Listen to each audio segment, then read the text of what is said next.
오늘 함께 나누실 하나님의 말씀은 호세아 7장 10절로 11절까지의 말씀입니다. 제가 가진 성경으로는 구약 성경 1263페이지에 있습니다.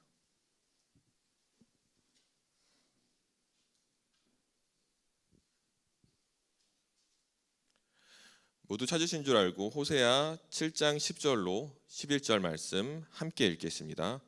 이스라엘의 교만은 그 얼굴에 드러났나니 그들이 이 모든 일을 당하여도 그들의 하나님 여호와께로 돌아오지 아니하며 구하지 아니하도다.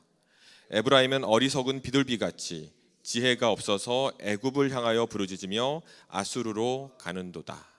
아멘. 여러분, 우리나라 역사에서 가장 강력한 국가를 선택하라고 한다면은 아마 고구려라고 생각하시는 분들이 많을 것 같습니다. 실제로 이 고구려라는 나라는 이 중국의 수나라와 당나라와 전면전을 벌여서 승리했던 동아시아 최강의 패권 국가였습니다. 그런데 이 강력한 고구려가 왜 멸망했을까요? 많은 역사학자들이 이 두 가지 이유를 꼽습니다. 그 당시에 이 고구려의 연개소문이라는 장군이 있었는데 연개소문의 아들들이 내전을 일으킵니다. 이 국가가 그렇지 않아도 힘든 상황에서 이 내전이 일어나고 이 내부 사정이 너무 좋지가 않으니까 힘을 쓸 수가 없던 거예요.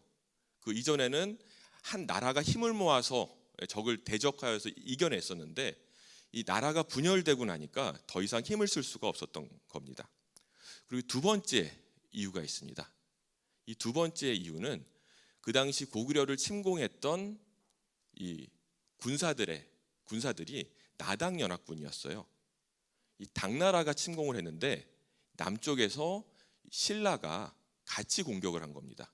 이 연합군의 공격을 받았는데 많은 사람들이 이 역사를 안타까워하는 이유가 중국은 그 당시에 적국이었기 때문에 그럴 수 있다고 치는데 신라는 같은 민족인데 가장 어려운 시기에 협공을 해서 나라가 멸망하게 되니까 많은 사람들이 이 역사를 좀 안타까워하는 것 같습니다. 그런데 이 이스라엘 역사에도 이것과 아주 비슷한 일이 일어납니다. 북이스라엘의 왕들이 다 악한 왕들이었는데 그 18대 베가 왕도 굉장히 악했어요. 그런데 이 악한 왕 시절에 전쟁이 일어납니다. 아수르와 이 이스라엘이 전쟁을 하게 되는데 이 베가가 힘이 없는 거예요. 그래서 연합군을 요청을 합니다. 아람과 연합을 했고요. 같은 민족인 남유다에게 지원 요청을 합니다. 우리를 좀 도와달라. 같은 민족이니까 같이 하나님 섬기는 나라니까 좀 도와달라고 요청을 했는데 이 요청이 묵살당합니다. 남유다의 아하스 왕이 차라리 가만히 있었으면 되는데 누구 편을 들었을까요? 아수르 편을 든 겁니다. 그렇기 때문에 굉장히 상황이 어려운 부분이었는데 이 아하스 왕이 죽고 나서 아하스 왕의 아들인 히스기야 때에 이 부분을 회개하고 돌아섭니다. 그래서 히스기야 때에는 이 아수르와의 관계를 끊게 됐는데 그때는 이미 시기적으로 너무 늦어 있었던 겁니다. 그리고 이 두 번째 이유는요, 이 외세의 침략도 있었지만 고구려와 똑같이 국가적으로 굉장히 어려운 시기였어요. 내전이 많았던 시절이었습니다. 호세아 시절에만 해도 이 호세아 선지자가 활동했던 시기가 한 30년 정도 되는데 이 시기에 6명의 왕이 바뀝니다. 이 6명의 왕 중에서 4명이 쿠데타로 인해서 왕이 됩니다. 이 200년 역사를 살펴보면 7번의 쿠데타가 일어나는데 그 중에 절반 이상이 이 시기에 한꺼번에 일어나는 거예요. 평균을 잡으면 5년에 한 번씩 왕이 바뀐 겁니다. 그리고 이 계속해서 쿠데타를 일으켰던 본인도 쿠데타로 왕이 됐던 사람 중에 므나헴이라는 왕이 있었습니다. 이 사람이 쿠데타를 일으켜서 본인이 왕이 됐어요. 그런데 그때 아수르가 또 침공을 합니다. 이 내전 때문에 힘을 쓸 수가 없었어요. 도저히 힘을 쓸 수가 없어서 이 므나헴이 한 가지 결단을 하는데 그것이 돈으로 이 전쟁을 해결하는 거였습니다. 무려 은 1000달란트를 바칩니다. 사마리아의 토지 가격이, 이 사마리아 전체의 토지 가격이 2달란트였어요. 그런데 1000달란트 정도 되면은 국가 예산을 다 갖다 바친 겁니다. 아수르 입장에서는 쳐들어올 이유가 없는 거예요. 어차피 전쟁을 해서 얻는 이익보다 조공으로 받는 게 훨씬 나았기 때문에 아수르는 침공을 포기하고 그냥 이 북이스라엘을 속국으로 삼게 됩니다. 이 므나헴 왕 때부터 사실상 속국인 이 나라가 됐는데 18대 베가 왕 때 연합군으로 한번 대적을 했다가 이것마저도 실패를 하고 마지막 19대 왕인 이 호세아 선지자와 이름이 똑같은 호세아 왕 때 결국은 마지막 선택을 하게 되는데, 이제는 연합군이 의미가 없다. 더 센 나라를 데리고 오자. 그래서 선택한 국가가 있습니다. 오늘 우리가 함께 봉독했던 국가였죠. 애굽에게 의지한 겁니다. 애굽에게 우리를 도와주세요. 우리를 한번 살려주세요.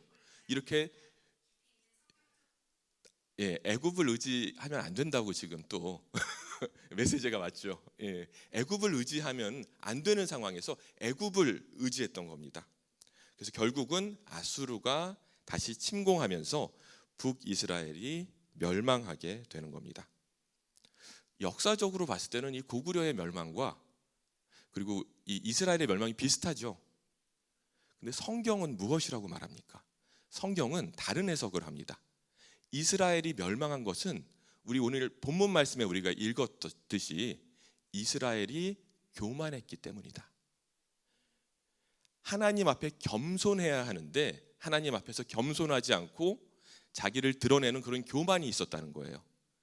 이것이 첫 번째 원인이었고, 두 번째는 무엇이었습니까? 지혜가 없어서. 이런 표현이 나옵니다. 사랑하는 성도 여러분, 이스라엘 사람들에게 지혜는 무엇을 의미합니까? 많은 지식을 가지고 있는 것을 지혜라고 하지 않고요. 그것을 활용하는 능력을 지혜라고 하지 않습니다. 제가 하나님의 지혜를 설명할 때 늘 두 가지를 말씀합니다. 하나님의 지혜는요, 하나님의 뜻이 무엇인지, 지금 우리가 처한 이 상황에서 우리의 뜻, 우리의 의지가 아니라 하나님의 뜻이 무엇인지를 아는 겁니다. 그리고 그것을 알았다면은 하나님께 순종하며 믿음으로 나아가는 것이 바로 히브리인들이 생각했던 지혜입니다. 그런데 이 북이스라엘은 하나님의 뜻을 알려고 하지도 않고, 선지자들이 하나님의 뜻을 입에 넣어줘도 그것에 순종하려고 하지 않았습니다. 저는 이 시간 함께 예배하는 우리들은 하나님의 뜻을 하나님의 말씀에 의하여서 알고, 그리고 하나님께만 순종하는 믿음의 역사가 있으시기를 주님의 이름으로 축원드립니다.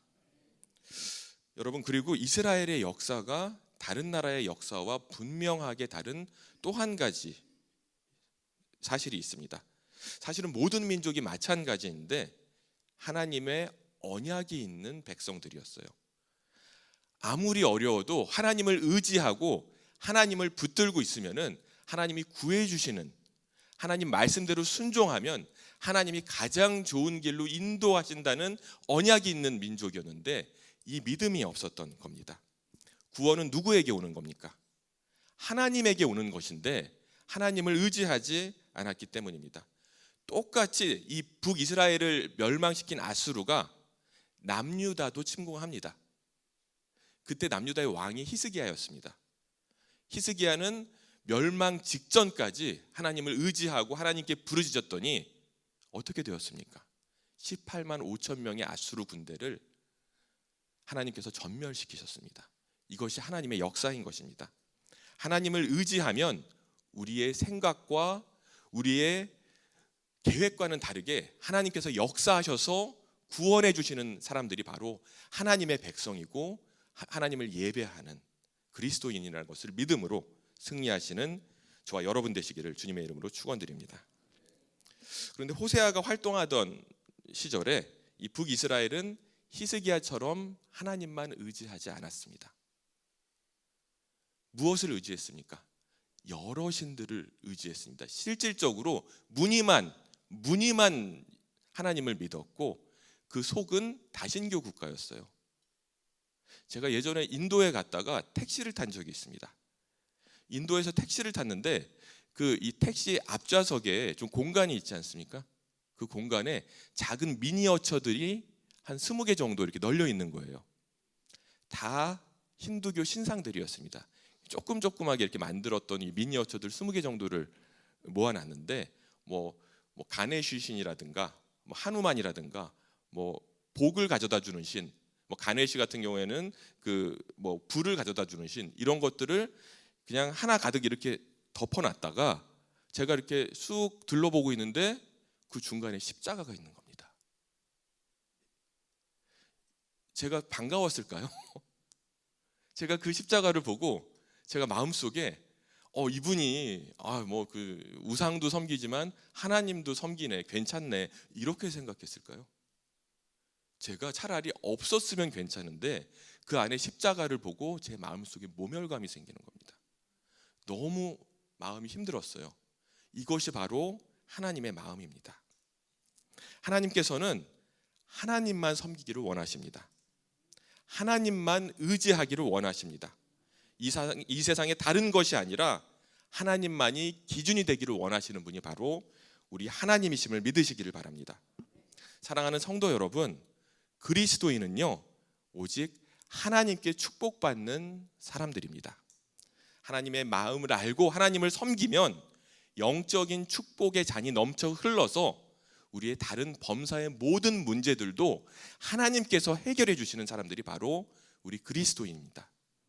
다른 거 찾아가서 구하지 않아도 하나님께서 찾아오셔서 하나님께서 모든 것들을 채워주시고 하나님께서 모든 것을 보호해 주신다는 것을 믿음으로 어떤 것도 겸하여 섬기지 않는 저와 여러분 되시길 주의 이름으로 축원드립니다.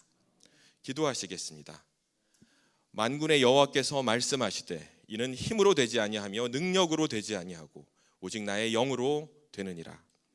하나님 아버지, 오늘 이 시간 우리가 하나님의 말씀과 사랑을 우리의 마음에 품고 믿음으로 승리하는 복된 인생 살아갈 수 있도록 성령 충만함으로 함께하여 주옵소서. 함께 예배하는 우리 모두가 천지를 지으신 하나님의 백성으로 구원과 지혜와 지식이 풍성한 인생을 살아가게 하시며 항상 존귀한 일을 계획하며 존귀한 일에 당당하게 서게 되는 우리 꿈의 교회 성도님들 되게 하여 주옵소서. 우리 주 예수 그리스도의 이름으로 기도합니다. 아멘. 주 기도문 하시기 전에 영접 기도하겠습니다. 이미 믿음이 있으신 분들은요 하나님께서 우리를 구원해 주신 그 구원에 감사하는 마음으로 함께 해주시고, 이 자리에서나 혹시 미디어로 예배하시는 분들 중에서 아직 예수님 영접하지 않은 분이 있다면 저의 기도 따라해 주시길 바랍니다. 주 예수님, 나는 주님을 믿고 싶습니다. 십자가의 죽으심으로 내 죄값을 담당하시니 감사합니다. 나는 지금 내 마음의 문을 열고 예수님을 나의 구주, 나의 하나님으로 영접합니다.